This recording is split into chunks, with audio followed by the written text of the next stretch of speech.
Kumusta mga ma'am sir? Samahan niyo po ako at meron na naman po tayong project ngayong araw na ito. Simulan po natin sa apat na retasong kahoy na ito. Meron tayong paluchina, acacia, at mahogany. Simulan natin sa pagtabas sa dalawang gilid ng ating paluchina. Para sa gayon, ito ay ating maiskwala.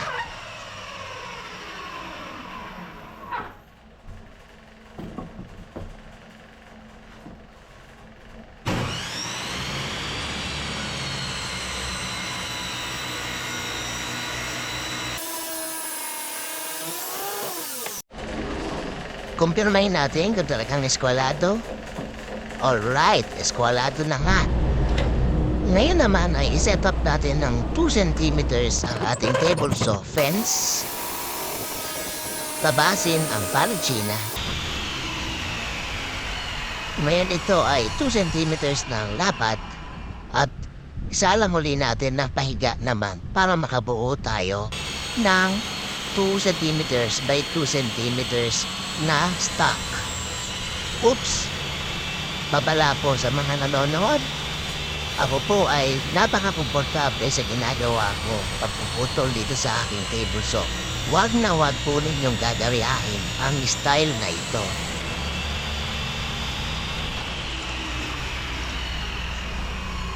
At ayan nga, naputol na natin siya 2 by 2 centimeters. Ngayon, ito naman ang hatiin natin. Itong ating acacia.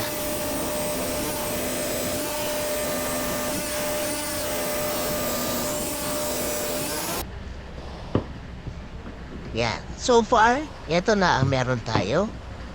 2 cm na paluchina, tig 2 cm na acacia, at meron tayong mahogany sa magkabilang gilid na ating puputulin ng 4.5 centimeters. Naglagay po tayo ng allowance para naman meron tayong wiggle room sa ating finishing. Tabasin natin ang 4.5 centimeters ang bawat isa. Manggahan natin at putulin. Ito ay rough cut lamang at mamaya sa finishing ay tsaka natin tatabasin ng tama. Ngayon naman ay lagyan natin ng glue ang mga bawat kilid nito dahil ito ay pagdidikit-dikit natin o tinatawag nilang wood lamination. Fast forward natin ng konti. Gamit ang ating daliri ay spread natin ang mga glue.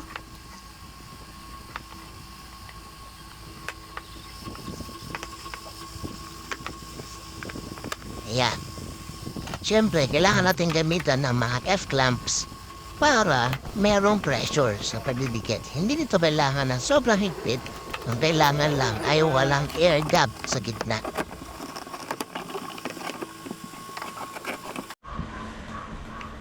Gamit ang basahang-basa ay tinatanggal ko ang mga excess na glue. Habang basa pa ito dahil kapag ito'y natuyo na, ay naku, napakahirap nitong tanggalin. Kaya ngayon pa lang, inaagapan ko na tanggalin na natin itong mga ito. Siyempre, pati sa likod, kailangan nating linisan. Idamay na rin natin yung mesa dahil ayaw natin tumikit itong board natin sa ating lamesa. Pagkalipas ng 2 oras ay pwede na natin kalasin ang F-clamps dahil tuyo na ito. Pero take note, 24 hours bago mag-cure ang glue natin. Pero pwede na natin siyang trabahuhin. Ito makikita natin na hindi pantay ang kapal ng ating mga kahoy. Kaya't isa lang natin siya sa thickness planer upang pagpantay-pantayin niya ang kapal ng board natin.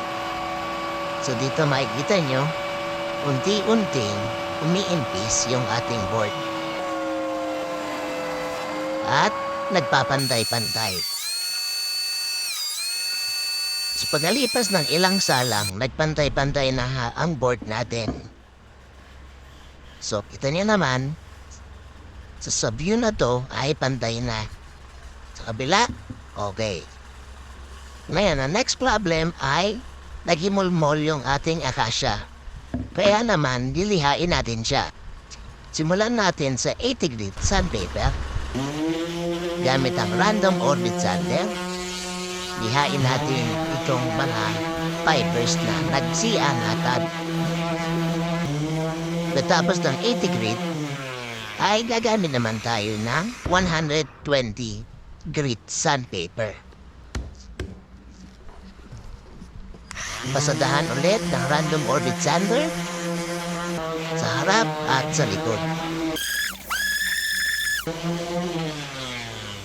Pagkatapos ng 120 grit, ay palm sander naman na gamit ang 180 grit.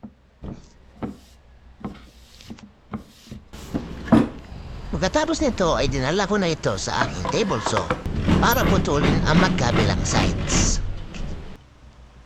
Wala akong sinusunod na sukat dito kung ano lang yung sa tingin kong maganda sa paningin ko. Ayan. Tapos sa kabila naman, close-up shot.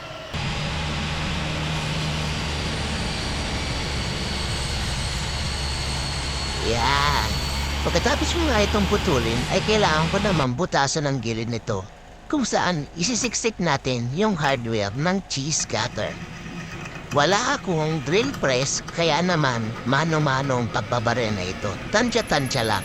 At tingin ko naman, nagawa ko ng tama at tuwid ang aking pagbubutas.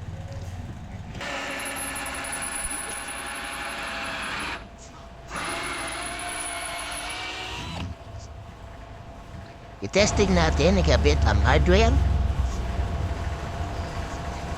Ayan. So, kulang pa yung butas natin, masyado siyang mababaw.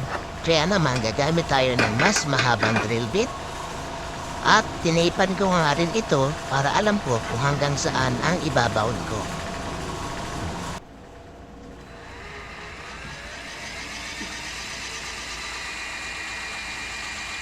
Ayan.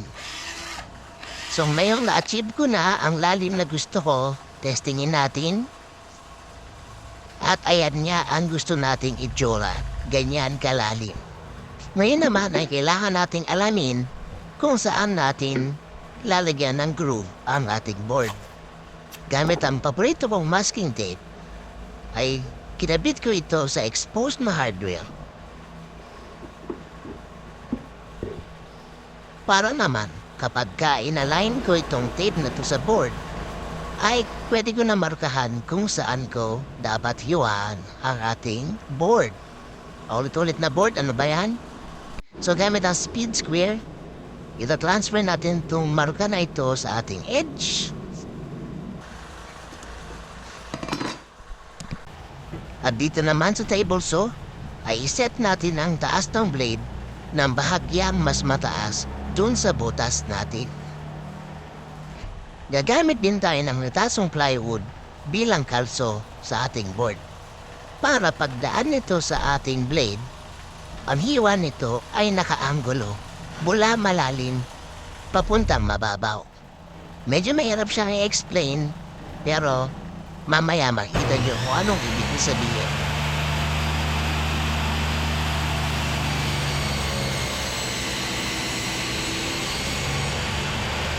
Ayan.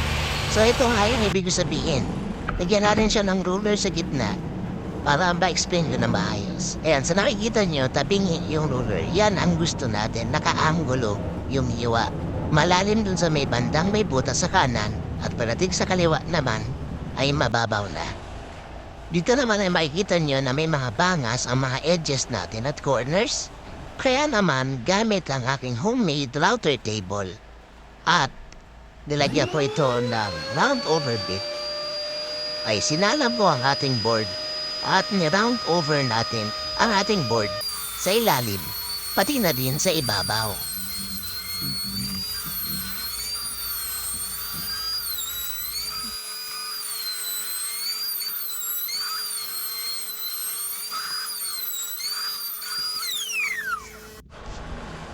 Ayan, malapit na matapos ang ating project.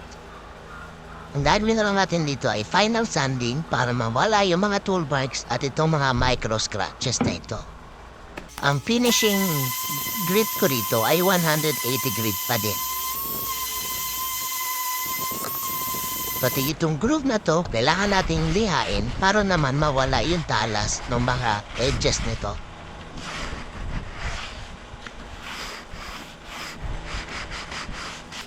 At dito naman, tinatanggal natin yung mga burn marks or yung mga tool marks para naman maganda tingnan.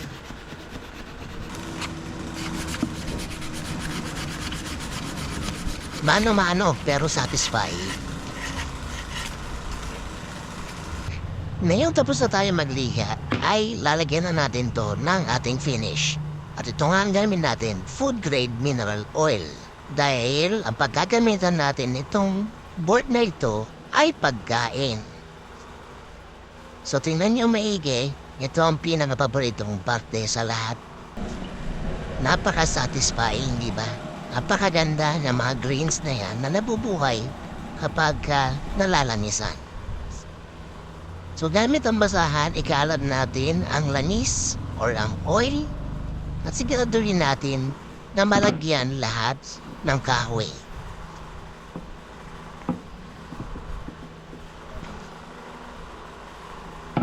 After natin pahiran ay iwanan lang natin siya para masipsip ng kahoy yung langis. At pagkatapos na ilang sandali, ito na siya. Pwede na natin punasan yung mga excess oil na hindi na nanuot doon sa kahoy.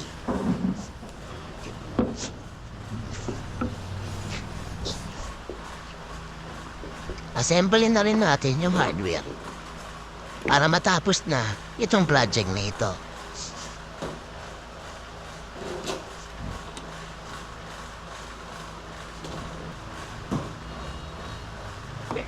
Ayan, tapos na. Napakaganda nito, di ba? O makikita nyo, safe din yan. Hindi yan nakakadamage ng daliri, hindi yan nakakasugat. O, pogi shots na.